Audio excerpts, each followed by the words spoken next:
முருகா.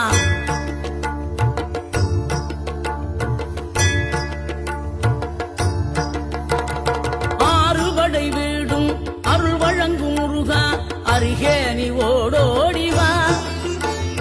மூவிரண்டு முகம் சொலிக்க ஆறிரண்டு கரங்களுடன் ஆதரவு தர ஓடிவா.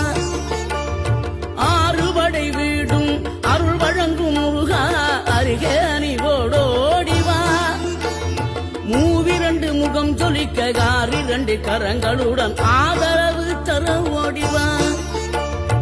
ஈசன் மகனே என்னை காக்க இங்க உனையன்றி வேறாரையா. நெஞ்சார நான் நினைக்க பஞ்சாமிர்தம் கொடுக்கும் ஒரு தெய்வம் நீதானையா. ஒரு தெய்வம்